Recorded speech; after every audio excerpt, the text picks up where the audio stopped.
Opening Hours with MyFin. Good morning. Opening ഹൗസിൻ്റെ പുതിയൊരു സെഷനിലേക്ക് എല്ലാ പ്രേക്ഷകരെയും സ്വാഗതം ചെയ്യുന്നു. Good morning sir. Happy morning Nikhil. എന്തായാലും മാർക്കറ്റിനെ സംബന്ധിച്ചിടത്തോളം അത്ര പോസിറ്റീവായിട്ടുള്ള ഒരു സ്റ്റാർട്ട് ഇന്നത്തെ ദിവസം എന്തായാലും ലഭിച്ചിട്ടില്ല. ഒരു ഇടിവിൽ തന്നെയാണ് നിഫ്റ്റി 50ൽ ട്രേഡിംഗ് നടക്കുന്നത്. ഏകദേശം 0.5% മുകളിലുള്ളൊരു ഇടിവ് ഈ ഒരു ഓപ്പണിംഗ് ടൈമിൽ നിഫ്റ്റി നേരിട്ടുകൊണ്ടിരിക്കുന്നുണ്ട്.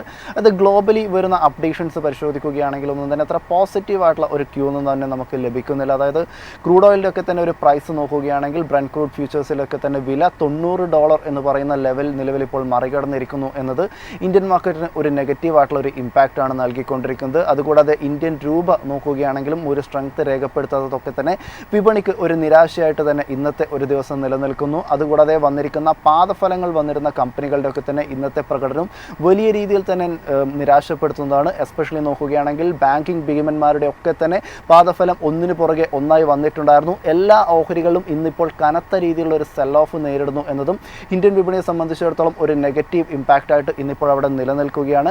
അതുകൂടാതെ ഈ അവസാന ദിനങ്ങളിലുണ്ടായിരുന്ന US മാർക്കറ്റിൻ്റെ പ്രകടനം നോക്കുകയാണെങ്കിലും ഒരു പോസിറ്റിവിറ്റി ഉണ്ടായിരുന്നില്ല. വലിയ രീതിയിൽ തന്നെയുള്ള ഒരു സെൽ ഓഫ് സെമി കണ്ടക്ടർ ഓഹരികളിലൊക്കെ തന്നെ വിസിബിൾ ആയിരുന്നു എന്നതിൻ്റെ ഒക്കെ തന്നെ ഒരു രീതിയും നിലവിലിപ്പോൾ വിപണിയിൽ നടന്നുകൊണ്ടിരിക്കുന്നു എന്നതൊക്കെ തന്നെ ഒരു നെഗറ്റീവ് ഇമ്പാക്റ്റ് ആയിട്ട് അവിടെ നിലനിൽക്കുന്നു. ജിയോ പൊളിറ്റിക്കലി നോക്കുമ്പോഴും പ്രശ്നങ്ങൾ ഒന്നും തന്നെ പരിഹാരമാകാതെ കൂടുതൽ കലുഷിതമാകുന്ന ഒരു സിറ്റുവേഷനും ഒക്കെ തന്നെയാണ് നിലനിൽക്കുന്നത്. എന്നാൽ ഇന്നത്തെ ദിവസം നമ്മൾ സംസാരിച്ചു തുടങ്ങുമ്പോൾ ഒരിക്കലും നമുക്ക് വേൾഡ് കപ്പ് ഫൈനൽ മിസ് ചെയ്യാൻ വേണ്ടിയിട്ട് സാധിക്കില്ല. അതായത് സ്പെയിനിൻ്റെ വളരെ ഡോമിനൻ്റ് ആയിട്ടുള്ള ഒരു ഗെയിം തന്നെയായിരുന്നു കാണാൻ വേണ്ടിയിട്ട് സാധിച്ചത്. അർജൻറ്റീനയെ കളിക്കാൻ പോലും വിട്ടില്ല എന്നതായിരുന്നു ഇന്നലത്തെ ഒരു കളിയുടെ ഒരു യാഥാർത്ഥ്യം. എങ്ങനെയാണ് ഈ ഒരു വേൾഡ് കപ്പ് ഫൈനലിനെയും മാർക്കറ്റിനെയും ഒക്കെ തന്നെ കാണുന്നത്? Happy morning viewers. Brand new day and brand new week and finally we have a champion. അല്ലേ, king of Europe have conquered the world. I mean, that was a fabulous performance by Spain. യാതൊരു സാധനമില്ല, ഒരു clinical and dominating performance എന്ന് വേണമെങ്കിൽ തന്നെ പറയാം എന്നുള്ളതാണ്. But even then അത് കഴിഞ്ഞാലാണ് നമുക്ക് സങ്കടം. ആര് ജയിച്ചു എന്നുള്ളതല്ല, ഒരു പ്രത്യേക ജീവിത രീതിയിൽ കൂടെയാണ് നമ്മൾ ഏതാണ്ട് 10-35 ദിവസം ലാസ്റ്റ് പോയെന്നുള്ള ഒരുപാട് ബുദ്ധിമുട്ടാണ്. ഉറക്കക്ഷീണമൊക്കെ ഉണ്ടായിരുന്നെങ്കിൽ അത് വളരെ രീതിയിൽ എൻജോയ് ചെയ്തിരുന്നു. ഓരോ ദിവസവും വളരെ എക്സൈറ്റിംഗ് ആയിരുന്നു. അതിനെല്ലാം ഇറ്റ് ഇസ് കർട്ടൻസ് എന്ന് പറഞ്ഞുകൊണ്ടിരിക്കുന്നു. അപ്പോൾ ഒറ്റ വാക്കിൽ എനിക്ക് പറയാനുള്ളൂ, എന്നെ സംബന്ധിച്ച് ഇന്ത്യ കളിക്കാത്തതുകൊണ്ട് എല്ലാ രാജ്യങ്ങളും ഒരുപോലെ, ഞാൻ ബെറ്റ് വെച്ച രാജ്യങ്ങളൊക്കെ നേരത്തെ പോയത് കാരണം congratulations to winners and losers and thank you FIFA for a wonderful month. ഇത് തീർച്ചയായിട്ടും നമ്മളെ സംബന്ധിച്ച് വളരെ എൻജോയബിൾ ആയിരുന്നു എന്നുള്ളതാണ്. ഇതിനകത്ത് ഞാൻ പറഞ്ഞില്ലേ, ഒരുപാട് ടീമുകൾ ഇവിടെ പാർട്ടിസിപ്പേറ്റ് ചെയ്തു. അതിൽ കുറേ പേര് നല്ല കളികൾ കളിച്ചു, ചിലവർ വേണ്ട രീതിയിൽ ഉയരാൻ പറ്റിയില്ല. എന്നാലും ഇവർക്കെല്ലാവർക്കും ഒരു കൺഗ്രാലേഷൻസ്. കാര്യം നമ്മൾ ഈ മന്ത് നമ്മൾ ഡീൽ ചെയ്തതേ ജാതി മതഭേദമോ രാജ്യങ്ങളോ ഒന്നുമില്ലാതെ വളരെ രസകരമായിട്ട് പല രാജ്യങ്ങളുടെ ടീഷർട്ടും ഒക്കെ ധരിച്ച് രസകരമായിട്ട് പോയ ഒരു ഫെസ്റ്റിവൽ തന്നെയായിരുന്നു എന്നുള്ള. എപ്പോഴും 4 കൊല്ലത്തിലൊരിക്കൽ ഇത് വരുമ്പോൾ ഉണ്ടല്ലോ, അത് വലിയൊരു സന്തോഷം തന്നെയാണ്. ഏതായാലും ഒരു ചെറിയ സങ്കടത്തോടു കൂടിയാണ് ഞാൻ തുടങ്ങുന്ന കാര്യം. ഇന്ന് മുതൽ നമുക്കിനി കളി കാണാനില്ല എന്നുള്ളതും കൂടെ പറഞ്ഞു വയ്ക്കുന്നു എന്നുള്ളത് പ്രത്യേകമായിട്ടുള്ള കാര്യം. പിന്നെ ഈ വീക്കെൻഡ് വെച്ച് നോക്കുകയാണെങ്കിൽ നമ്മുടെ സ്പോർട്സ് എന്ന് പറയുന്നത് വേൾഡ് കപ്പ് കൊണ്ട് മാത്രം ഒതുങ്ങി നിൽക്കുന്നില്ല എന്നുള്ളതാണ്.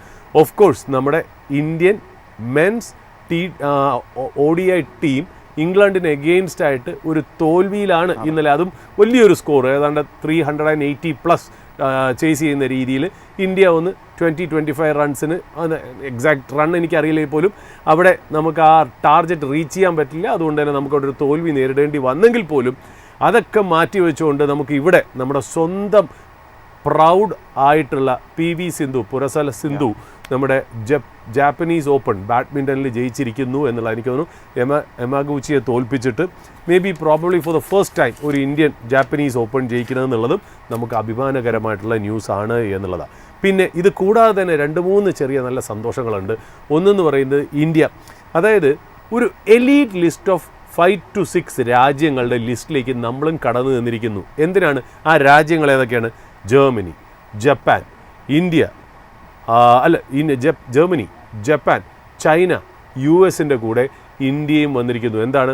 Hydrogen power train. ഈ വീക്കെൻഡിൽ വളരെ വലിയ സിഗ്നിഫിക്കൻ്റ് ആയിട്ടുള്ള ന്യൂസാണ്. നമ്മൾ ഈ സ്പോർട്സിൻ്റെ ഇടയിൽ അങ്ങനത്തെ കാര്യങ്ങളും കൂടെ നമ്മൾ പറഞ്ഞു പോരുന്നതാണ്. This is 100% made in India, indigenously developed in India, designed, engineered and manufactured from scratch in India എന്ന് പറയുന്നത് വളരെ വലിയൊരു അച്ചീവ്മെൻ്റ് ആണ് എന്നുള്ളത്. അതായത് 3200 ഹോഴ്സ് പവറിൻ്റെ മാസീവ് പ്രൊപ്പൽഷൻ സിസ്റ്റമാണ് ഈ ഹൈഡ്രജൻ ട്രെയിനിലുള്ളത് എന്നുള്ളതാണ്. അത് ഡ്രൈവ് ചെയ്യണത് ഏതാണ്ട് 1200 kilo watt fuel cell units ആണ്. 2 ആണ്, 2 യൂണിറ്റുകളാണ് ഇത് ഡ്രൈവ് ചെയ്യണമെന്നാണ് ഞാൻ മനസ്സിലാക്കുന്നത്. That means it's A very powerful engine എന്നുള്ളതാണ് മനസ്സിലാവുന്നത്. അപ്പോൾ എനിക്ക് തോന്നുന്നു വേൾഡിൽ ഞാൻ ഈ പറഞ്ഞല്ലോ, ജർമ്മനി, ജപ്പാൻ, ചൈന, US ഇവരൊക്കെ ഇത് ഉണ്ടാക്കിയെങ്കിലും ഇന്ത്യ ഡെവലപ്പ് ചെയ്ത ഈ system one of the most powerful engine ആണെന്ന് മാത്രമല്ല, നമ്മൾ സാധാരണ ഈ രാജ്യങ്ങളൊക്കെ ഉണ്ടാക്കിയ, ഈ ജർമ്മനിയൊക്കെ ഉണ്ടാക്കിയ, ജർമ്മനി, ചൈനയിലൊക്കെ ഉള്ള ഈ ഹൈഡ്രജൻ ട്രെയിനിന് 2, 3, 4 കോച്ചസ് മാത്രമേ ഉള്ളൂ. ബട്ട് ഇവിടെ നമുക്ക് മനസ്സിലാക്കാൻ കഴിയുന്നത് ഇന്ത്യ ഉണ്ടാക്കിയത് മോസ്റ്റ് പവർഫുൾ എൻജിനാണെന്ന് മാത്രമല്ല, ആ പവർഫുൾ ആ സ്ട്രെങ്ത് കാരണം നമുക്ക് കോച്ചസിൻ്റെ നമ്പർ 10 ആവുന്നു. 8 പാസഞ്ചറും 2 ഡ്രൈവിംഗ് പവർ കാർസും കൂടെ ചേർന്ന് that is A very enormous feet എന്ന് പറയാതിരിക്കാൻ പറ്റില്ല എന്നുള്ളൊരു കാര്യം. പിന്നെ ഒരു ഇമ്പോർട്ടൻറ്റ് മൈൽ സ്റ്റോണും കൂടെ ഉണ്ട്. എന്നും നമ്മൾ ഈ ഓപ്പണിംഗ് അവേഴ്സിനൊക്കെ വന്ന് നമ്മൾ സംസാരിക്കുന്നത് സ്പേസ് എക്സും ഇലോൺ മസ്കൊക്കെ ആണെങ്കിലും സ്പേസ് ടെക്നോളജിയുടെ കാര്യത്തിൽ നമുക്ക് തല ഉയർത്തി നിർത്താനുള്ള ഒരു ന്യൂസാണ് വന്നേക്കുന്നത്. അതായത് സാറ്റർഡേ, ഈ കഴിഞ്ഞ ശനിയാഴ്ച, ഒരു successful launch of India's first ഒരു പ്രൈവറ്റ് കമ്പനിയുടെയാണ്, ശ്രദ്ധിക്കുക, full commercial satellite launcher Vikram 1 rocket successfully നമ്മൾ ഇവിടുന്ന് വിക്ഷേപിച്ചു എന്നുള്ളത് വളരെ ഇമ്പോർട്ടൻ്റ് ആയിട്ടുള്ള കാര്യം. ഹൈദരാബാദ് ബേസ്ഡ് ആയിട്ടുള്ള ഒരു സ്കൈ റൂട്ട് എയറോസ്പേസ് എന്ന് പറയുന്ന കമ്പനി, അത് വലിയ അച്ചീവ്മെൻ്റാണ്. ഈ കമ്പനിയുടെ ഗ്രോത്ത്, ഈ കമ്പനി എങ്ങനെ ഫണ്ട് റേസിങ് ചെയ്തു എന്നൊക്കെയുള്ള പ്രേക്ഷകർ പറ്റുമെങ്കിൽ വായിക്കുക, അല്ലെങ്കിൽ വീഡിയോ കാണുക. വളരെ രസകരമായിട്ടുള്ളൊരു കാര്യം. നമ്മളിവിടെയൊക്കെ ഒരു സ്റ്റാർട്ടപ്പ് എന്ന് പറയുമ്പോൾ ഒരു സ്പേസ് ടെക്നോളജിയെക്കുറിച്ചൊന്നും നമ്മൾ ആലോചിക്കാറില്ല. നമ്മൾ IT അങ്ങനത്തെ വേറെ എന്തെങ്കിലും ബിസിനസ്സുകളൊക്കെയാണ് ആലോചിക്കുന്നത്. ഇവിടെയൊക്കെ നമ്മുടെ ബിസിനസ് കൺസെപ്റ്റ് എന്താ? ഹോട്ടൽ, റിയൽ എസ്റ്റേറ്റ്, അല്ലെങ്കിൽ മാക്സിമം പോയ ഒരു ആർട്ടിഫിഷ്യൽ ഇൻ്റലിജൻസ് അല്ലെങ്കിൽ ഒരു IT സോഫ്റ്റ്വെയർ സർവീസസിൻ്റെ ഒരു സ്റ്റാർട്ടപ്പ് കമ്പനി, ടെക്നോളജി കമ്പനിയൊക്കെയാണ്. ബട്ട് ഒരു സ്പേസ് ടെക് എന്ന് പറയുന്ന കാര്യം ഞാൻ എന്തുകൊണ്ട് എടുത്ത് പറയുന്നു വെച്ചാൽ, നമ്മുടെ കേരള ഗവൺമെൻറ് ഇക്കാര്യത്തിലൊക്കെ ഭയങ്കരമായിട്ട് കോൺസെൻട്രേറ്റ് ചെയ്യാം.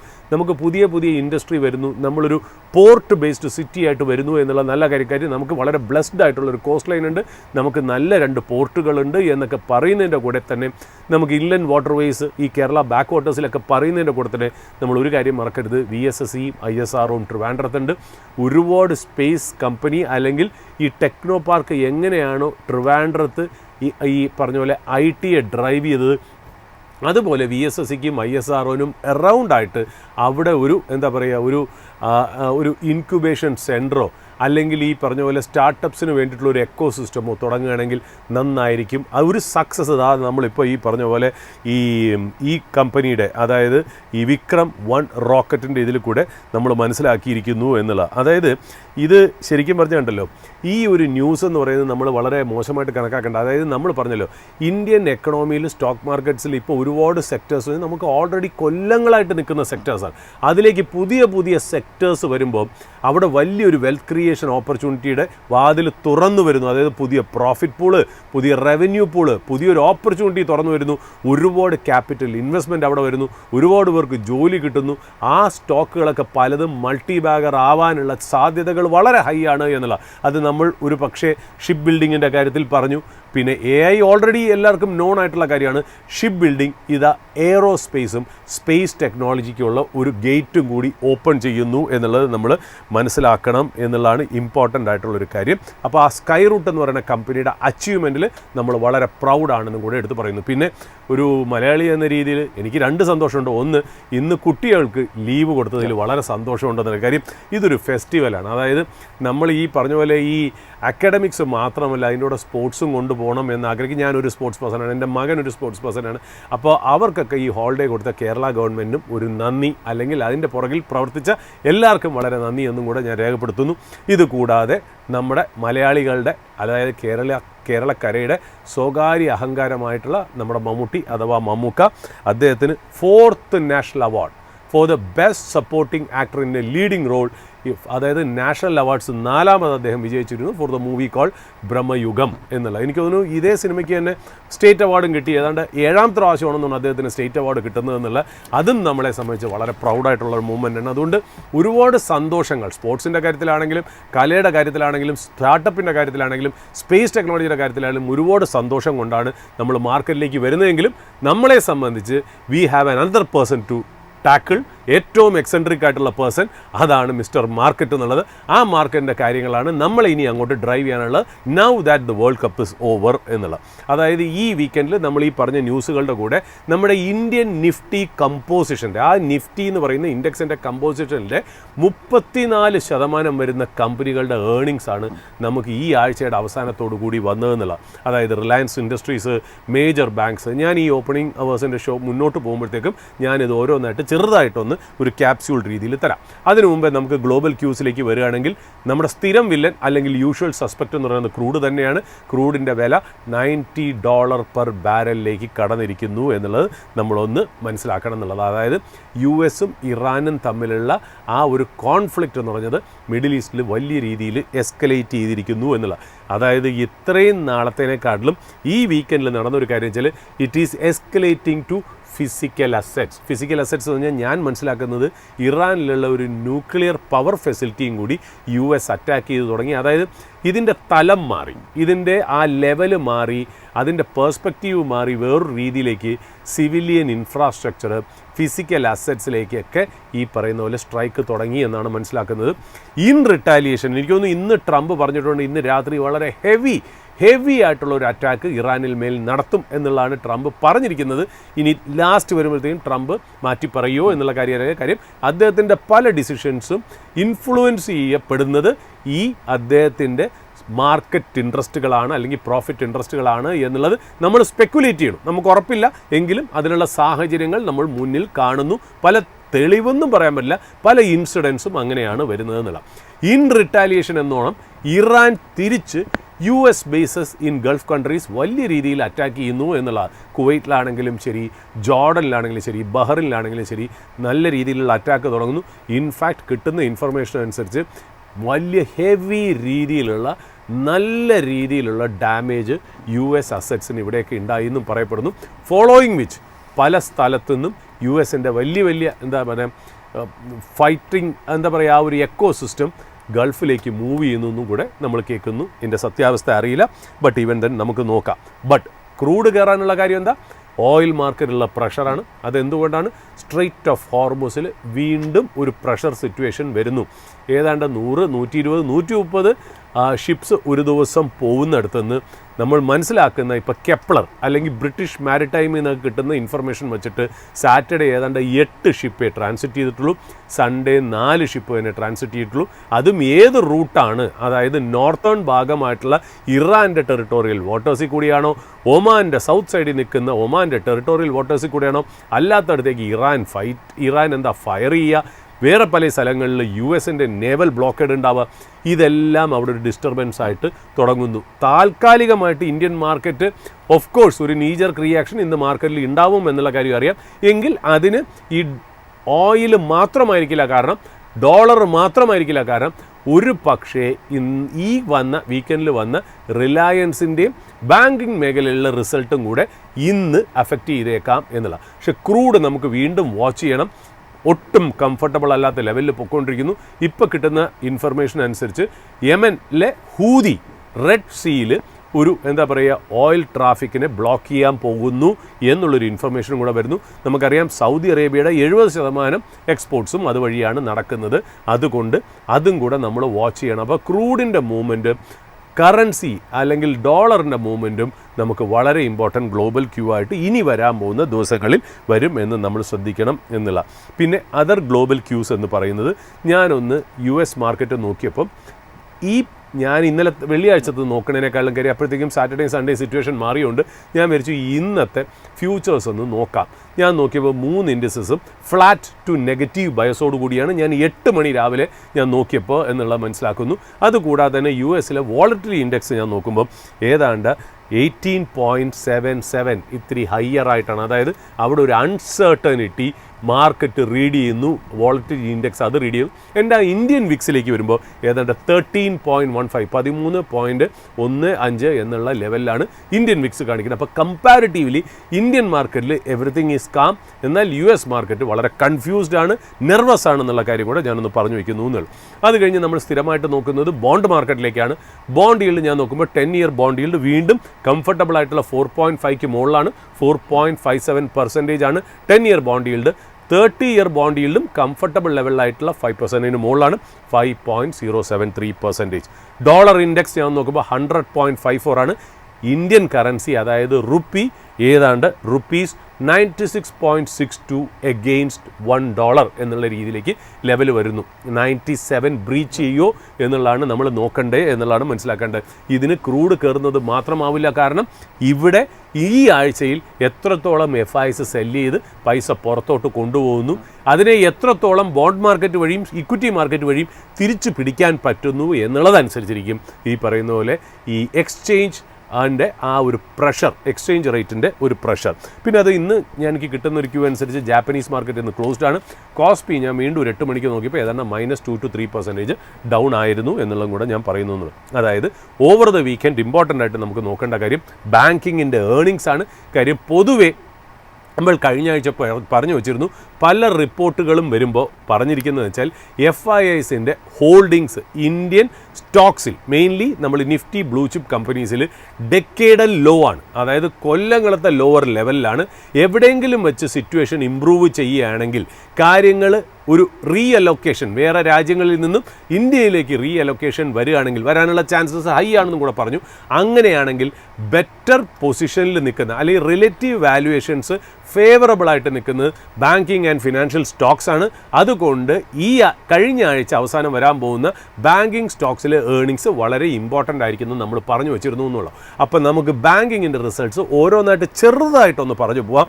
ഞാൻ നോക്കുമ്പോൾ ആദ്യം നമുക്ക് പറയാനുള്ള ICICI ബാങ്കാണ്. Solid set of result. Solid set എന്ന് പറഞ്ഞാൽ അതിൽ കുറ്റം പറയാൻ യാതൊന്നുമില്ല.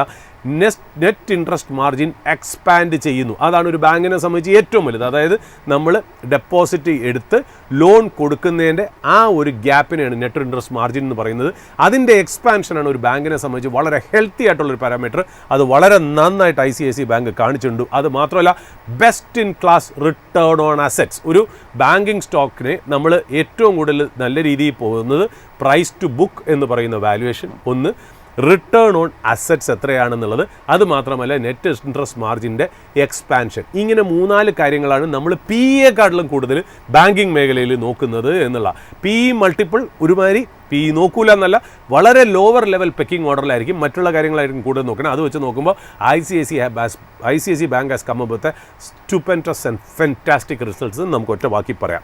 ബ്രോക്കറേജ് എസ്റ്റിമേറ്റ്സ് ഏതാണ്ട് 4 to 5% അപ്ഗ്രേഡ് ആണ് കൊടുത്തിരിക്കുന്നത്. ഏതാണ്ട് ടാർജറ്റ് ₹1750. കാര്യം പലതും അടുത്ത കാലത്ത് കയറി എന്നാണ്. അതായത് വാല്യുവേഷൻ കംഫർട്ട് അത്രയ്ക്കില്ല, റിസൾട്ട് ബെറ്റർ ആയിരുന്നു എന്നുള്ള രീതി. അതായത് ഇവിടെ നിന്ന് മറ്റുള്ള ക്വാർട്ടറിലേക്ക് എങ്ങനെയാണ് ICICI ബാങ്ക് ഏർണിങ്സ് ത്രോ ചെയ്യണമെന്ന് അനുസരിച്ചിരിക്കും ഇതിനകത്ത് വലിയൊരു രീതിയിൽ ഒരു റീറേറ്റിംഗ് ഉണ്ടാവണം എന്നുണ്ടെങ്കിൽ.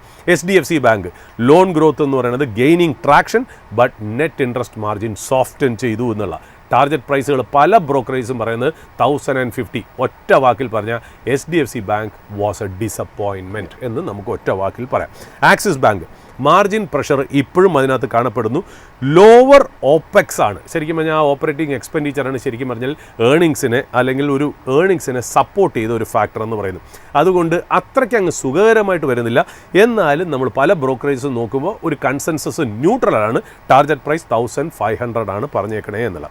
കോട്ടക് ബാങ്ക് സ്റ്റഡി പെർഫോമൻസ് ആയിട്ട് കണ്ടു ചെയ്യുന്നു. പക്ഷേ ഈ അതർ ഇൻകമും പ്രൊവിഷൻസ്, അതായത് ബാഡ് ലോൺ ആവും എന്ന് വിചാരിച്ച് നമ്മൾ മാറ്റിവെക്കുന്ന പ്രൊവിഷൻസ് അത് ലോവർ ആയത് കാരണവും അതർ ഇൻകമും കൂടെ ചേർന്നാണ് ആ ഏർണിങ്സ് ഡ്രൈവ് ചെയ്തത് എന്നുള്ളതാണ് നമ്മൾ മനസ്സിലാക്കുന്നത്. അതായത് ഞാനിത് എന്തുകൊണ്ട് എടുത്ത് പറയുന്നത് വെച്ചാൽ എല്ലാ ക്വാർട്ടറിലും ഈ വക പാരാമീറ്റേഴ്സ് സഹായിക്കണമെന്ന് നിർബന്ധമില്ല. അതായത് സ്ട്രക്ചറലായിട്ടുള്ളൊരു ഇമ്പ്രൂവ്മെൻ്റ് അല്ല കോട്ടയ്ക്ക് കാണുന്നത്, താൽക്കാലികമായിട്ട് ഈ ക്വാർട്ടറിൽ സംഭവിച്ചൊരു കാര്യമായിട്ട് നമുക്കതിനെ കൺസിഡർ ചെയ്യാം. അതിൻ്റെ ടാർജറ്റ് ഏതാണ്ട് 470 ബ്രോക്കറേജസിൻ്റെ ഒരു ആവറേജ് വരുന്നതെന്നുള്ള.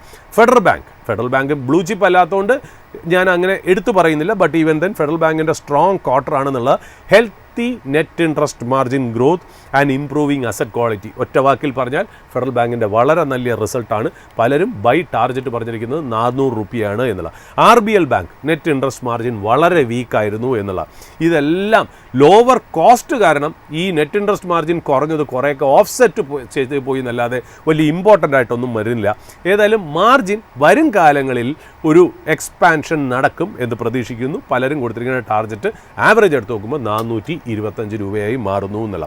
പഞ്ചാബ് നാഷണൽ ബാങ്ക് വേറൊരു ബാങ്ക് വന്നത് ലോവർ പ്രൊവിഷനിങ്, അതായത് ലോവർ പ്രൊവിഷനിങ്, ഇനി ബാഡ് ഡെപ്റ്റ് ആവാനായിട്ടുള്ള പ്രൊവിഷനിങ് കുറച്ച് വെച്ചുകൊണ്ടാണ് ഒരു ഏർണിങ്സിൽ ഒരു ബമ്പപ്പ് കാണപ്പെട്ടത് എന്നുള്ളതാണ്. പിന്നെ ഇനി അസറ്റ് ക്വാളിറ്റി ഇവിടുന്ന് ഇമ്പ്രൂവ് ചെയ്യാനുള്ള ചാൻസ് ഉണ്ടെന്നുള്ളതാണ് നമുക്ക് ആ ഒരു ക്യൂ റീഡ് ചെയ്യുമ്പോൾ മനസ്സിലാവുന്നത്.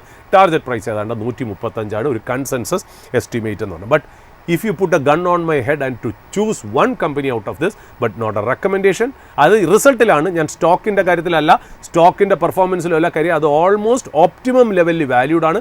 ബട്ട് ഏർണിങ്സ് ഏതാണ് നല്ലതെന്ന് ഒരു തോക്ക് ചൂണ്ടിയിട്ട് എൻ്റെ അടുത്ത് ചോദിക്കുകയാണെന്നുണ്ടെങ്കിൽ ഒരു സംശയം വേണ്ട, ICICI bank has thrown a solid set of result. Solid set എന്ന് പറഞ്ഞാൽ എന്താ പറയുക, ബെസ്റ്റ് ഇൻ ക്ലാസ് എന്നുള്ള രീതിയിലേക്ക്. അപ്പോൾ ICICI ബാങ്കിനെ മാറ്റി വെച്ച് കഴിഞ്ഞാൽ ഞാൻ ബാങ്കിങ് സ്റ്റോക്കുകളിലെ ഏർണിങ്സ്, സ്റ്റോക്ക് പ്രൈസ് അല്ല, അധികം സന്തുഷ്ടനല്ല എന്നുള്ളതും കൂടെ ഞാനൊന്ന് പറഞ്ഞു വയ്ക്കുന്നു എന്നുള്ള. ഇത് കൂടാതെ തന്നെ നമ്മുടെ തന്നെ ലാർജസ്റ്റ് കമ്പനി ആയിട്ടുള്ള, നമ്മുടെ ബെഹമത്തായിട്ടുള്ള, നമ്മുടെ ജയൻ്റ് ആയിട്ടുള്ള റിലയൻസ് ഇൻഡസ്ട്രീസും വീക്കെൻഡ് റിസൾട്ട് കൊണ്ടുവന്നു.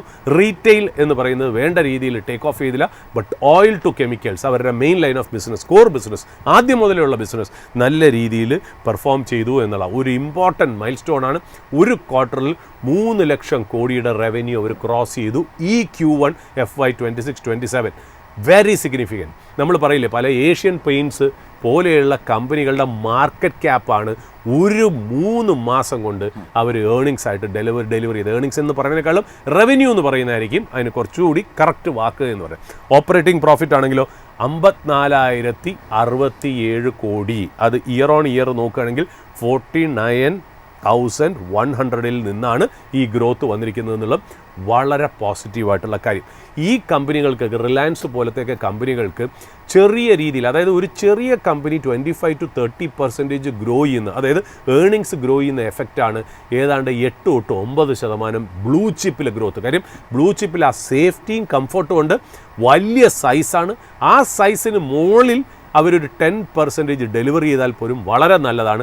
എന്നാൽ സ്മോൾ ക്യാപ്പ് മിഡ് ക്യാപ്പിലൊക്കെ വരുമ്പോൾ അതിന് ഇക്വലൻ്റ് ആയിട്ട് കിട്ടണമെങ്കിൽ 25-30%. നമ്മളാണെങ്കിൽ ഒരിക്കലും ആപ്പിൾ ടു ആപ്പിൾ കമ്പാരിസൺ അല്ല നോക്കണം. സ്മോൾ ക്യാപ്പും മിഡ് ക്യാപ്പും 25-30% ഗ്രോ ചെയ്യുന്നു. Say they grow faster than large cap companies എന്ന് പ്രൈമ ഫേസിയെ റീഡ് ചെയ്യണതിൽ തെറ്റില്ല. കാര്യം ഫിഗർ ഇസ് എ ഫിഗർ.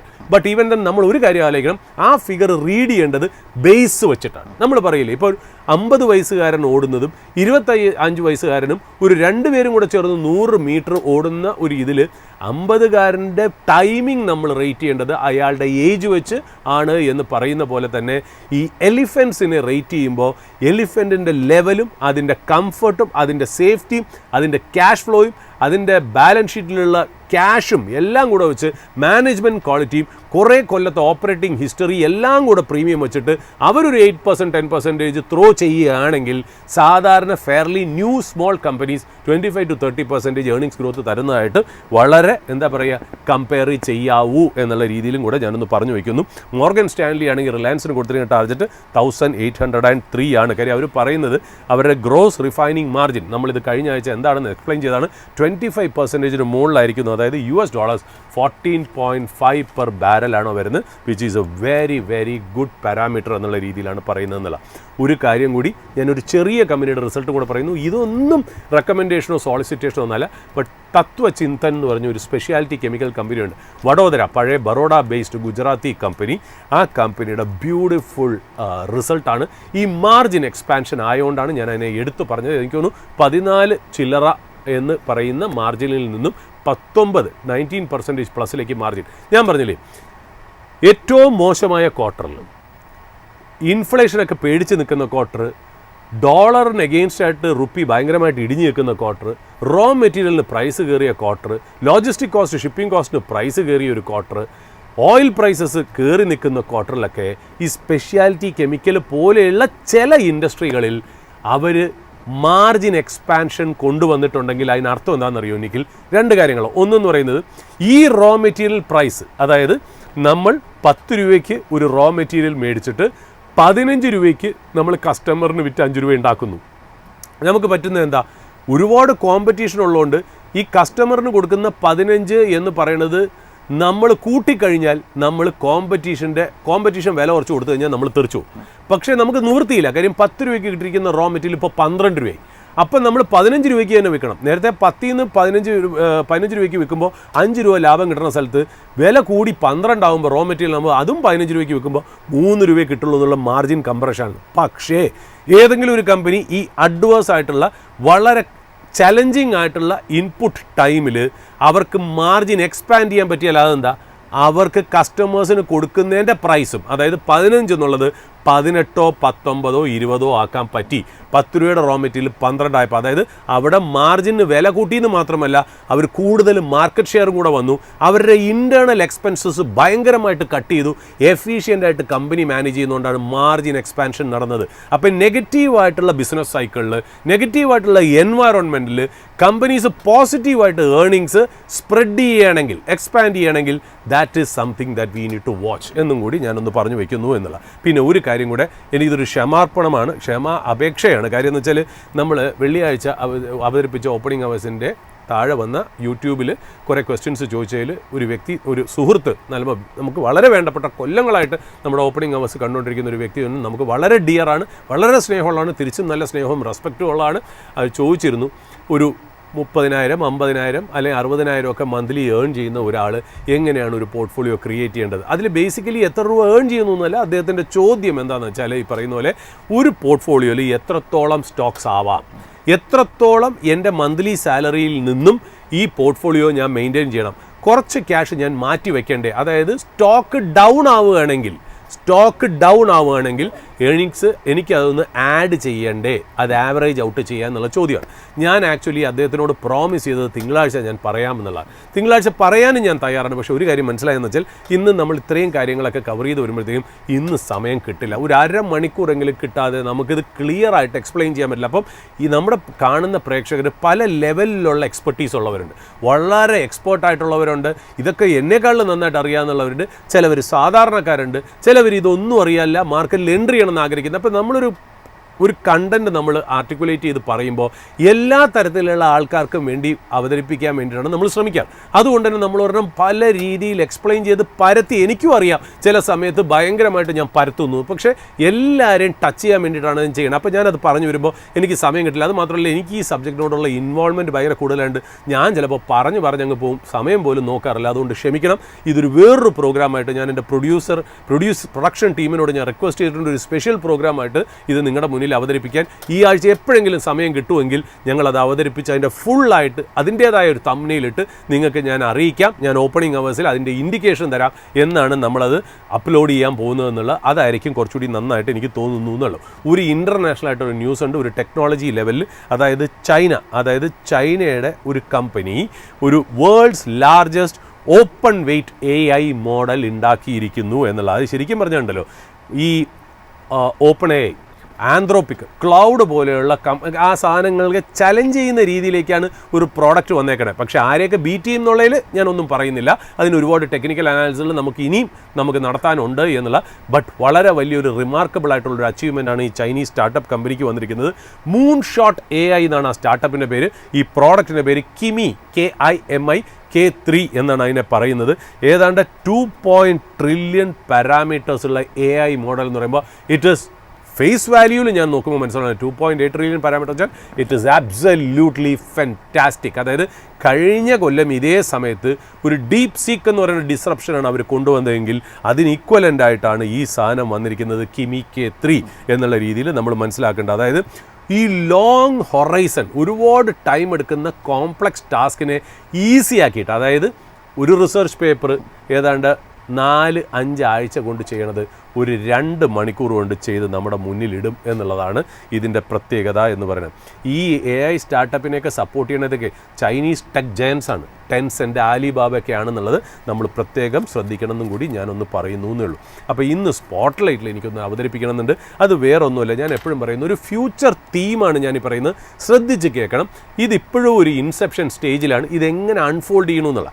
ഞാൻ എപ്പോഴും പറയാറുണ്ടല്ലോ, നമ്മളെപ്പോഴും ഈ പീറ്റർ ലിഞ്ചിനെ പോലത്തെ ഈ മെഗലൻ ഫണ്ടൊക്കെ മാനേജ് ചെയ്ത, അതുമാത്രമല്ല one upon the Wall Street അല്ലെങ്കിൽ ബീറ്റിംഗ് ദ സ്ട്രീറ്റ് എന്ന് പറയുന്ന ബുക്കൊക്കെ എഴുതിയ ആളാണ് Peter Lynch. One of the best fund managers ആയിട്ടാണ് നമ്മൾ എഴുതപ്പെടുന്നത്. എനിക്ക് അതൊക്കെ ഒരു കളക്ടേഴ്സ് എഡീഷനാണ്. നമ്മൾ പറഞ്ഞില്ലേ, ഒരു ബുക്ക് ഒരു പ്രാവശ്യം വായിച്ച് തീർക്കുന്നതുകൊണ്ട് നമുക്ക് അതിൽ ഗുണം കിട്ടില്ല. നമ്മൾ ജീവിതത്തിൽ സ്റ്റോക്ക് മാർക്കറ്റിൽ നിന്ന് പല ഇൻസിഡൻസ് ഓരോന്നായിട്ട് വരുമ്പം ഓരോ പ്രാവശ്യം നമ്മൾ ഈ ബുക്കിലേക്ക്, അതാണ് ഈ വാറൻ ബഫേയുടെയും പീറ്റർ ലിഞ്ചിൻ്റെയും ഈ സ്റ്റേറ്റ്മെൻറ്റ്സുകളിലും ബുക്കുകളിലും നമ്മൾ കാണും. ഒരു പ്രാവശ്യം നമ്മൾ വായിക്കുമ്പോൾ നമുക്ക് കിട്ടുന്ന അറിവ് ഒന്നാണ്.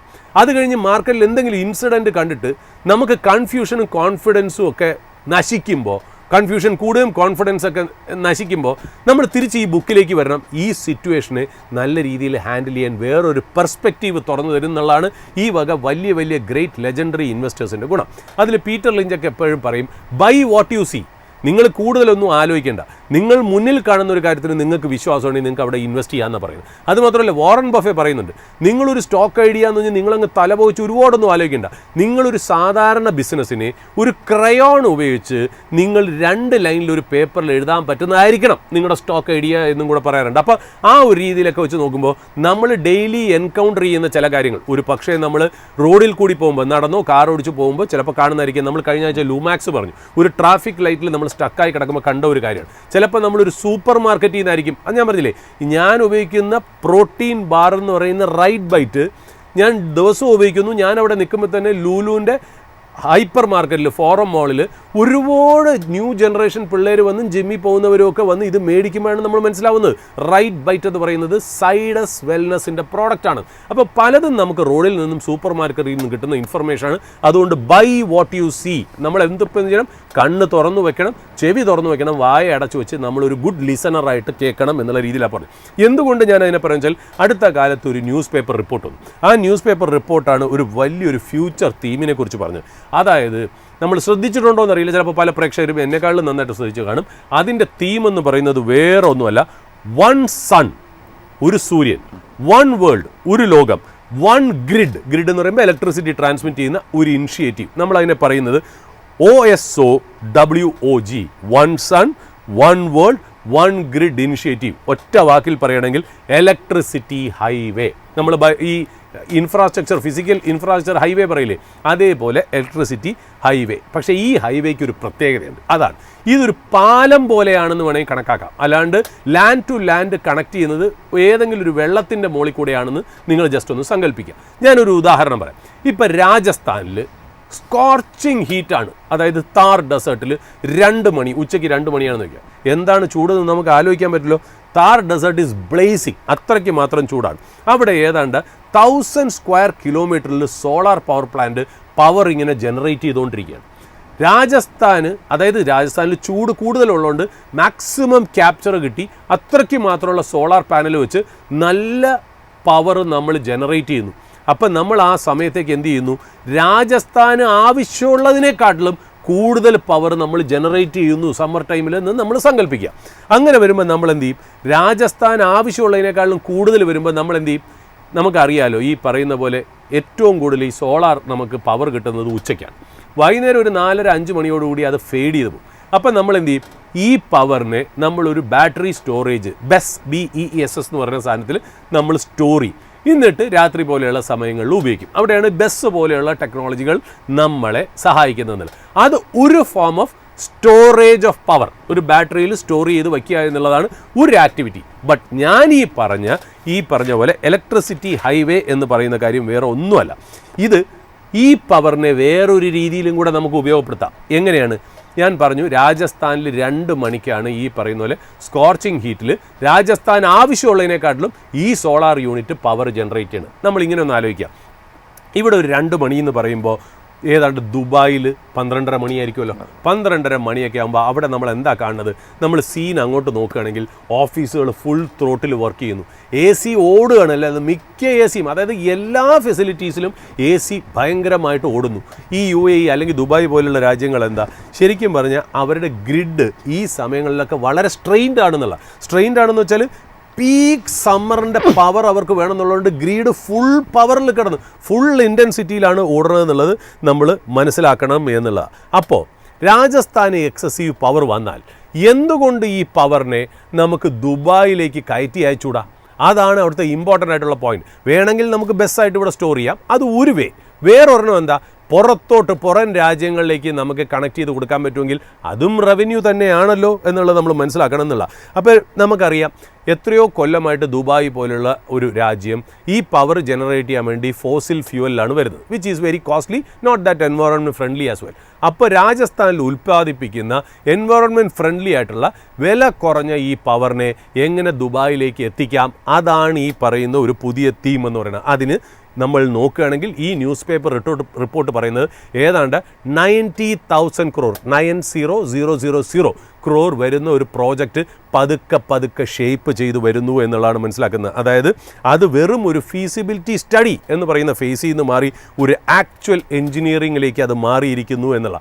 വേറെ ഒന്നുമല്ല, India, UAE, Saudi under see cable. അതായത് നമ്മൾ ഇത്രയും നാൾ അണ്ടർ സീ കേബിളിനെ കുറിച്ച് പറഞ്ഞിട്ടുണ്ട്. എങ്ങനെ ഓപ്റ്റിക് ഫൈബർ മുഖാന്തരം ഇൻ്റർനെറ്റ് കണക്ടിവിറ്റി ലോകമെമ്പാടും കണക്ട് ചെയ്യണത് കൺട്രി ടു കൺട്രി വെള്ളത്തിൻ്റെ അടിയിൽ കൂടി പോകുന്നു എന്നുള്ള രീതിയിൽ പറഞ്ഞ പോലെ ഈ പവർ ട്രാൻസ്മിറ്റ് ചെയ്യാൻ പവർ കേബിൾസ് അണ്ടർ സീയിൽ കൂടി രാജ്യങ്ങൾ തമ്മിൽ കണക്ട് ചെയ്യുക എന്നുള്ളതാണ് നമുക്ക് മനസ്സിലാവുന്നത്. ഇത് മനസ്സിലാക്കുന്നതിൻ്റെ ഏറ്റവും ഇമ്പോർട്ടൻറ്റ് കാര്യം ഇന്ത്യയുടെ പവർ മിനിസ്ട്രി ഇത് കൺഫേം ചെയ്തിട്ടുണ്ട്. അതായത് India will invest around 90,000 crores for this particular project. അതെന്താണ്? Under sea electricity transmission lines from India to Saudi, UAE and back. അതായത് ഒരു നെറ്റ്വർക്ക് കണക്ടിവിറ്റി ഈവൻ ശ്രീലങ്കയും കൂടി ഉൾപ്പെടുത്തുന്നു. വേണമെങ്കിൽ ഇങ്ങോട്ട് ഫാർ ഈസ്റ്റിലേക്ക് മലേഷ്യ, സിംഗപ്പൂരിലേക്കൊക്കെ പോകാനുള്ള വകുപ്പുകളും ഉണ്ട്. കാര്യം ടെക്നോളജി ഡെവലപ്പ് ചെയ്ത് കഴിഞ്ഞാൽ പിന്നെ പെട്ടെന്ന് നമുക്കറിയാലോ ഈ ടാറ്റ കമ്മ്യൂണിക്കേഷനാണ് ഇൻ്റർനെറ്റിൻ്റെ ഈ കണക്ടിവിറ്റി കേബിൾ ഓപ്റ്റിക് ഫൈബറൊക്കെ ഈ പറയുന്ന പോലെ ലേ ചെയ്യുന്നൊക്കെ കോൺട്രാക്റ്റൊക്കെ ടാറ്റ കമ്മ്യൂണിക്കേഷനാണ് നമ്മൾ പലപ്പോഴും പറയുന്നുണ്ട്. ഓപ്റ്റിക് ഫൈബർ ഉണ്ടാക്കുന്നതിൽ സ്റ്റെർലൈറ്റ് ടെക്നോളജി പോലെയുള്ള കമ്പനികൾ ഉണ്ടെന്നൊക്കെ പറഞ്ഞിട്ടുണ്ട്. പക്ഷേ ഇത് വരുന്നത് പവറിൻ്റെ കാര്യത്തിലാണ് എന്നുള്ളതാണ് നമുക്ക് മനസ്സിലാവേണ്ടത്. അപ്പോൾ നോക്കുകയാണെങ്കിൽ ഇന്ത്യ ടു സൗദി ഏതാണ്ട് 1700 കിലോമീറ്റേഴ്സിൻ്റെ സബ്മറീൻ കേബിൾ അല്ലെങ്കിൽ ഒരു അണ്ടർ വാട്ടർ കേബിൾ ഏതാണ്ട് 47,000 കോടി എസ്റ്റിമേറ്റിലാണ് വരാൻ പോകുന്നത് എന്നുള്ളതാണ് നമുക്ക് ന്യൂസ് റിപ്പോർട്ട് പറയുന്നത്. രണ്ടാമത് ഇന്ത്യ ടു UAE എത്ര 1400 കിലോമീറ്ററിൻ്റെ സബ്മറീൻ കേബിൾ. എത്ര cost? Estimated cost of 43,500 crores എന്നുള്ളതാണ്. ഇതിൻ്റെ കണക്ഷൻ പോയിൻറ്റ്സ് നമുക്ക് നോക്കാം. ഇന്ത്യയിലാണെങ്കിൽ എവിടെ വരണേ? മുന്ദ്ര പോർട്ട് ഗുജറാത്തിൽ നിന്ന് കണക്ഷൻ ടെർമിനൽ തുടങ്ങി വെള്ളത്തിൻ്റെ അടിയിൽ കൂടെ അങ്ങോട്ടേക്ക് പോകുന്നു. UAE എവിടെ?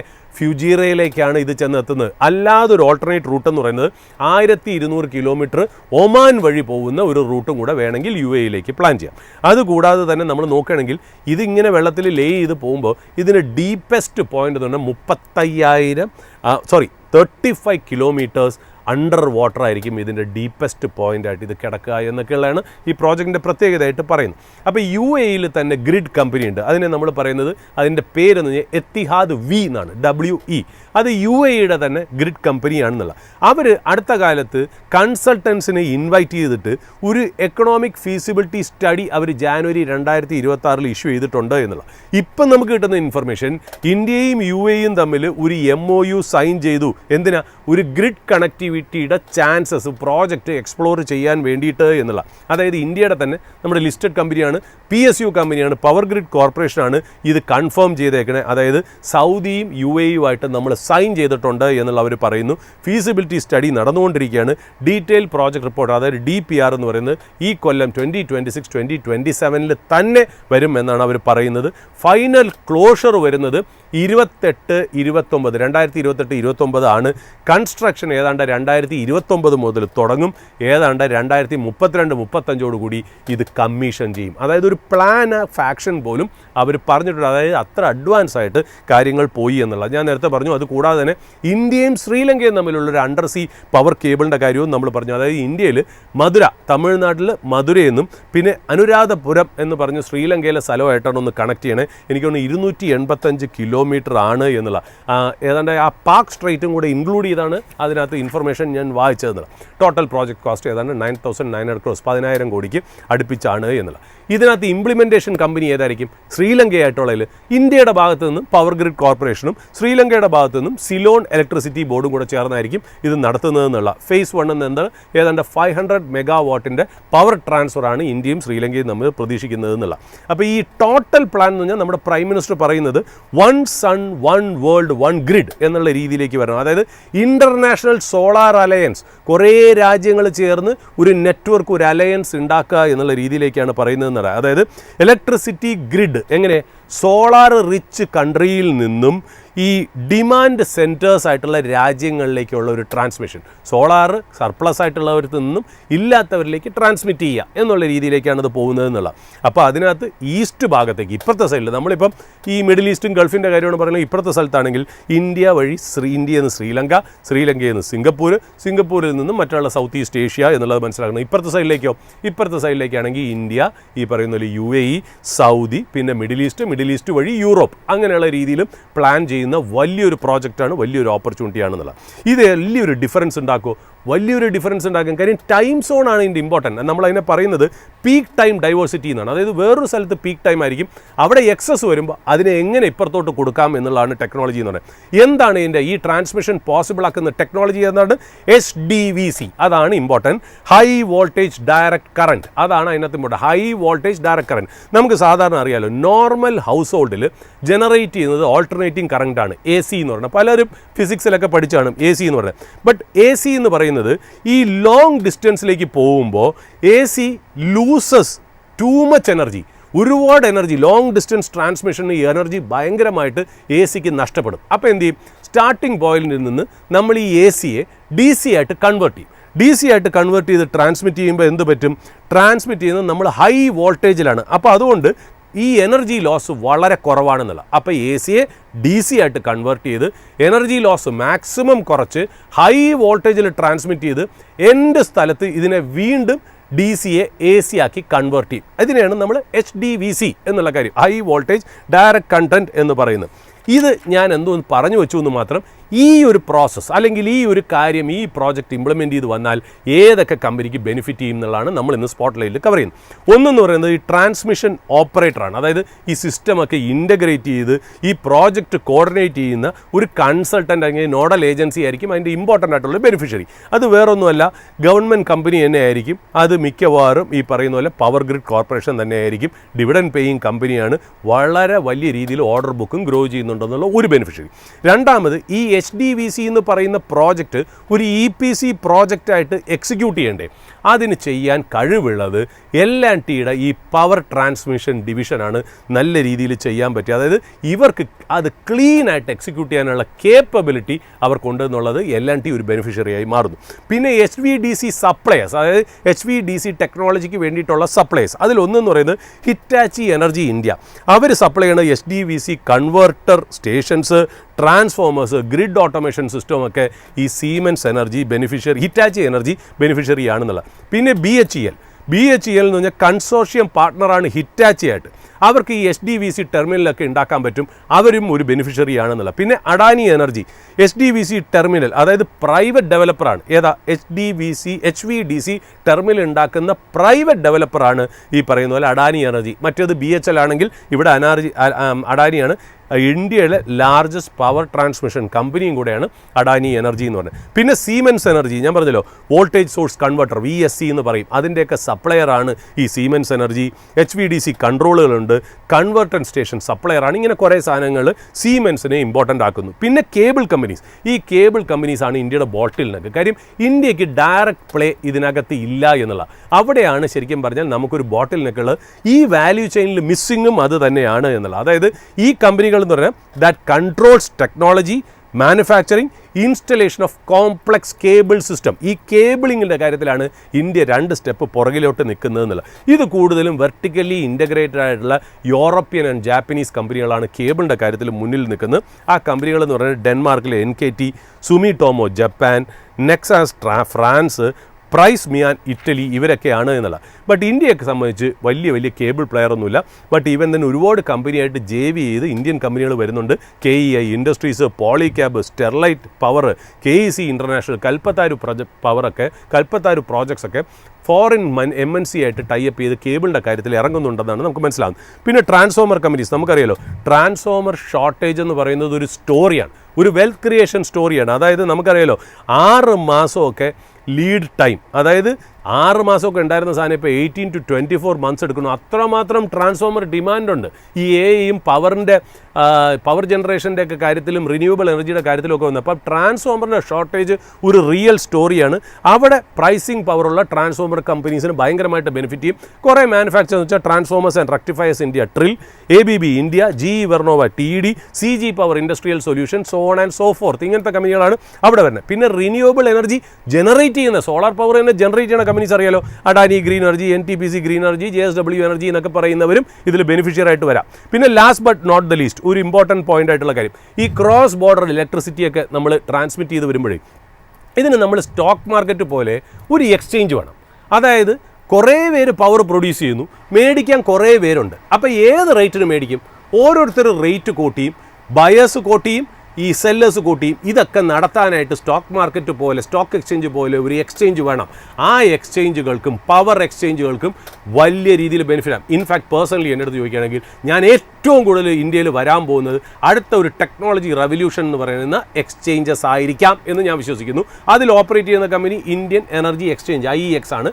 ഒരുപാട് കപ്ലിങ്ങിൻ്റെ കാര്യത്തിൽ റീസൺസ് ഒക്കെ പറഞ്ഞ് നെഗറ്റീവായിട്ട് അത് താഴെ കിടക്കുകയാണ്. ഞാൻ ഈ പറയുന്ന പോലെ ഒരു സോളിസിറ്റേഷനോ റെക്കമെൻഡേഷനോ ബൈ ആയിട്ടോ കണക്കാക്കരുത്. പക്ഷേ ഞാനിത് മേടിച്ചിട്ടുണ്ട്, ഞാൻ ഇൻട്രസ്റ്റഡ് പാർട്ടിയാണെന്നുള്ള ഡിസ്ക്ലോഷറും കൂടി പറയുന്നു. ഇതിനു മുമ്പേ ഉള്ള 5 ദിവസവും അല്ലെങ്കിൽ ഇനി വരാൻ പോകുന്ന 30 ദിവസവും ഞാൻ ഇതിനകത്ത് ട്രേഡിംഗ് നടത്തില്ല എന്നൊരു ഡിസ്ക്ലോഷർ. IEX ഞാൻ ഹോൾഡ് ചെയ്യുന്ന ഒരു കമ്പനിയാണ്. ബട്ട് ഇപ്പോൾ എല്ലാ നെഗറ്റിവിറ്റിയും ചേർന്ന് നിൽക്കുന്ന ഒരു കമ്പനിയാണ് എന്നുള്ള ഇന്ത്യയിലെ ലാർജസ്റ്റ് എനർജി എക്സ്ചേഞ്ച് ആണ്. ഐ ബിലീവ് എനർജി എക്സ്ചേഞ്ച് എന്ന് പറയുന്നത് വലിയ രീതിയിൽ വരും. അതിന് കോമ്പറ്റീറ്റർ വരുമോ എന്നൊന്നും എനിക്കറിയില്ല. ഇപ്പോൾ അതിനകത്ത് ഞാൻ സ്റ്റോറി കാണുന്നു. I might change. അതുകൊണ്ട് ഇതിനെ ചാടി കയറിയൊന്നും ആലോചിക്കരുത്. ഞാൻ ചിലപ്പോൾ എൻ്റെ തീസിസ് ചിലപ്പോൾ മാറ്റിക്കൊണ്ടേയിരിക്കും എന്നുള്ള ഒരു ഡിസ്ക്ലെയിമറും കൂടി ഞാൻ പറയുന്നു എന്നുള്ളൂ. ഇതെല്ലാം ചേർന്നിട്ട് ഒരു കാര്യം കൂടെ ഞാൻ പറയാനുണ്ട്. പ്രേക്ഷകർ ഒരിക്കലും ബസ് റീപ്ലേസ് ചെയ്യപ്പെടുമോ ഇത് വരികയാണെങ്കിൽ അല്ല. ബസ് എന്ന് പറഞ്ഞാൽ BESS എന്ന് പറഞ്ഞാൽ ബാറ്ററി സ്റ്റോറേജ് ആണ് നമ്മുടെ ഇവിടെ തന്നെ യൂസ് ചെയ്യാൻ വേണ്ടിയിട്ട്. അതായത് പീക്ക് ടൈമിൽ നമ്മൾ ഉൽപ്പാദിപ്പിക്കുന്നു, ഓഫ് പീക്ക് ടൈമിൽ ഉപയോഗിക്കാൻ വേണ്ടി സ്റ്റോർ ചെയ്യുന്ന ടെമ്പററി ഇടപാടാണ് ബസ് എന്ന് പറഞ്ഞാൽ. That will stay. ഇതെന്ന് പറയുന്നത് HVDC എന്ന് പറയുന്നത് continent to continent, country to country, under sea വഴിയുള്ള ട്രാൻസ്മിഷന് വേണ്ടിയിട്ടുള്ളതാണ്. ഇപ്പോൾ രണ്ടും കോംപ്ലിമെൻ്ററി ആണ്, രണ്ടും കോമ്പറ്റീറ്റേഴ്സ് അല്ല എന്നുള്ളത്. എന്നാൽ ബസ്സിൻ്റെ കാര്യം നമ്മൾ പറഞ്ഞല്ലോ, ബസ് പലരും ഉണ്ടാക്കിയിട്ട് ഗവൺമെൻറ്റിന് ടെൻഡർ കൊടുത്തിരിക്കുന്നത് കംപ്ലീറ്റ് ലോവർ റേറ്റിനായതുകൊണ്ട് ബസ് പ്രോഫിറ്റബിൾ അല്ല എന്നുകൂടി നമ്മൾ 2-3 മാസം മുമ്പേ ഉള്ള സ്പോട്ട് ലൈനിൽ നമ്മൾ അവതരിപ്പിച്ചു. ഞാൻ ഈ പറഞ്ഞത് വെറും ഒരു കൺസെപ്റ്റാണ്. ലൈക്ലി ബെനിഫിഷ്യറീസ് ആണ് പറഞ്ഞത്. ഇത് ഉടനെ തന്നെ ഇതൊക്കെ റിഫ്ലക്റ്റ് ചെയ്യുന്നൊന്നുമില്ല. പ്രോജക്റ്റൊക്കെ വരണം 2026, 27, 28 വലിയ രീതിയിൽ വരണം. പക്ഷേ ഒരു ന്യൂസ് പേപ്പർ റിപ്പോർട്ടിൽ നിന്നും ചെറിയ ഒരു ന്യൂസ് അത് എങ്ങനെ നമുക്ക് പ്രോഫിറ്റബിൾ ഐഡിയ ആക്കി 4-5 കൊല്ലം ഇൻവെസ്റ്റ്മെൻറ്റ് തീം ലുക്ക് ചെയ്യുന്നവർക്ക് നോക്കുന്നവർക്ക് ബെനിഫിഷ്യലായിട്ട് ഇന്നേ, അതായത് ട്രെയിൻ സ്റ്റേഷനിൽ കിടക്കുന്നു, ആളിപ്പോൾ അതിൽ കുറവാണ്, അല്ലെങ്കിൽ ഒരു ബസ് കിടക്കുന്നു, ആൾ കുറവാണ്, നിങ്ങൾക്ക് ഫ്രണ്ട് സീറ്റിൽ കയറി ഇരിക്കുന്ന പല ഇൻവെസ്റ്റേഴ്സും ഇങ്ങനത്തെ തീമുകളെ ഉപയോഗിക്കാറുണ്ട്. ബട്ട് ഈവൻ ദെൻ വാല്യുവേഷൻസ് ഒക്കെ നോക്കണം. ഞാൻ ഈ പറഞ്ഞ ഒരു കമ്പനിയും ഈ പറയുന്ന പോലെ റെക്കമെൻഡേഷനോ സോളിസിറ്റേഷനോ അഡ്വൈസോ അല്ല. നിങ്ങളുടെ ഇൻവെസ്റ്റ്മെൻറ്റ് ഡിസിഷൻ ഒരു സെബി രജിസ്റ്റേർഡ് ഇൻവെസ്റ്റ്മെൻറ്റ് അഡ്വൈസറിൻ്റെ ശിക്ഷണത്തിലും നിരീക്ഷണത്തിലും മാത്രം ചെയ്യുക. ഞാൻ ഇതിലെ ചില കമ്പനികൾ, അതിൽ ഒരു കമ്പനി പ്രത്യേകിച്ച് എൻ്റെ പേഴ്സണൽ പോർട്ട്ഫോളിയോയിൽ ഉണ്ട്, എൻ്റെ ഫാമിലി മെമ്പേഴ്സിനുണ്ട്, ഫ്രണ്ട്സിനുണ്ട് എന്നുള്ളതും കൂടെ ഞാൻ ഡിസ്ക്ലോസ് ചെയ്യുന്നു. അതുകൊണ്ട് take it with a pinch of salt. ഇത് റെക്കമെൻഡേഷൻ അല്ല. I am a vested interest party in that stock. പിന്നെ ഞാൻ ഈ പറഞ്ഞതൊക്കെ പോസിബിലിറ്റി ആണ്. Take me with a pinch of salt again there as well. കാര്യം ഇത് അങ്ങനെ തന്നെ നടക്കണമെന്നില്ല. ഇതൊക്കെ ഒരു എക്സ്പെക്റ്റേഷനാണ്, ഡ്രീമാണ്. അല്ലെങ്കിലും ഈ കമ്പനികളിൽ റവന്യൂ ഉണ്ട് എന്നുള്ള കാര്യം കൂടി നിങ്ങൾ മനസ്സിലാക്കണം. ഇതൊരു അഡീഷണൽ ഓപ്പർച്യൂണിറ്റി ആണെന്നുള്ളത് നിങ്ങൾ കണ്ടുവയ്ക്കുക എന്നുള്ള. Anyway, congratulations to all of you. നമ്മളെ സംബന്ധിച്ച് ഒരുപാട് സന്തോഷകരമായിട്ടുള്ള കാര്യം നാഷണൽ ലെവലിലും കേരളത്തിൻ്റെ ലെവലിലും അതൊരു നാഷണൽ അവാർഡിൻ്റെ കാര്യത്തിൽ നമ്മുടെ മമ്മൂക്കയുടെ കാര്യത്തിലായാലും പോലും മലയാളിക്ക് സന്തോഷിക്കാനുള്ള കാര്യങ്ങളുണ്ട്. ഒരു നീജർ റിയാക്ഷൻ മാർക്കറ്റിൽ ഉണ്ടാകാനുള്ള ചാൻസ് ഉണ്ട്. ക്രൂഡും ഡോളറും എങ്ങനെയാണ് ബിഹേവ് ചെയ്യണം എന്നുള്ളതും ഏർണിങ്സ് എങ്ങനെയാണ് ബിഹേവ് ചെയ്യണം എന്നുള്ളതാണ് ഈ ആഴ്ച മാർക്കറ്റിനെ ഡിക്റ്റേറ്റ് ചെയ്യാൻ പോകുന്നത്. So over to you Nikhil. അങ്ങനെ വിപണിയിലേക്ക് വരികയാണെങ്കിൽ കാര്യമായ പോസിറ്റിവിറ്റികളൊന്നും തന്നെ നമുക്ക് കാണാൻ വേണ്ടിയിട്ട് സാധിക്കുന്നില്ല. പല ഫാക്ടേഴ്സ്, ഇൻ്റർനാഷണൽ ആയിട്ടുള്ള ഫാക്ടേഴ്സും ഡൊമസ്റ്റിക്കലി വന്നിരിക്കുന്ന ഏർണിങ്സും ഒക്കെ തന്നെ നെഗറ്റീവായിട്ട് മാർക്കറ്റിനെ തുടരെ എഫക്റ്റ് ചെയ്യുന്ന ഒരു കാഴ്ച തന്നെയാണ് കാണാൻ സാധിക്കുന്നത്. നിലവിലിപ്പോൾ ക്രൂഡ് വിലയൊക്കെ തന്നെ അവർ $90 മുകളിലോട്ട് പോയതും ഇന്ത്യൻ രൂപയിൽ ഉണ്ടാകുന്ന ഒരു ഇടിയും ഒക്കെ തന്നെ ഒരു കൺസേണിങ് ഫാക്ടറായിട്ട് തുടരുന്നു എന്ന് തന്നെയാണ് മാർക്കറ്റിൻ്റെ ഒരു ഓപ്പണിംഗ് ടൈമിലൊക്കെ തന്നെയുള്ള ഒരു അപ്ഡേറ്റ് ആയിട്ട് പങ്കുവയ്ക്കാനായിട്ടുള്ളത്. എന്നാലും പല മികച്ച ഓഹരികളും ഇപ്പോഴും മാർക്കറ്റിലുണ്ട് എന്നതും വളരെ ശ്രദ്ധേയമായ സന്തോഷകരമായിട്ടുള്ള ഒരു ഫാക്ടേഴ്സ് തന്നെയാണ്. വലിയ രീതിയിലുള്ള ബിസിനസ് അപ്ഡേറ്റുകളും ഒക്കെ തന്നെ വരുന്നു എന്നൊരു കാര്യം കൂടിയാണ് പങ്കുവയ്ക്കാനുമായിട്ടുള്ളത്. ഇന്നത്തെ ഈ ഒരു ഓപ്പണിംഗ് അവേഴ്സിൻ്റെ സെഷൻ ഇവിടെ വൈൻഡപ്പ് ചെയ്യുകയാണ്. പ്രേക്ഷകരെ ഓർമ്മിപ്പിക്കാൻ വേണ്ടിയിട്ടുള്ള ഒരു കാര്യം, ഇന്നിവിടെ ഡിസ്കസ് ചെയ്തിരിക്കുന്ന ഒരു ഓഹരിയെ പറ്റിയിട്ടുള്ള ഒരു ഡീറ്റെയിൽസും ബൈ ഓർ സെൽ റെക്കമെൻഡേഷൻ അല്ല. നിങ്ങളുടെ ഏതൊരു നിക്ഷേപ തീരുമാനവും സെബി രജിസ്റ്റേർഡ് ഇൻവെസ്റ്റ്മെൻറ്റ് അഡ്വൈസറിൻ്റെ സഹായത്തിലും ശിക്ഷണത്തിലും മാത്രം നടപ്പാക്കുക. ഓപ്പണിംഗ് അവേഴ്സിൻ്റെ പുതിയൊരു സെഷനുമായിട്ട് നാളെ വീണ്ടും കാണാം. അതുവരെ നന്ദി, നമസ്കാരം.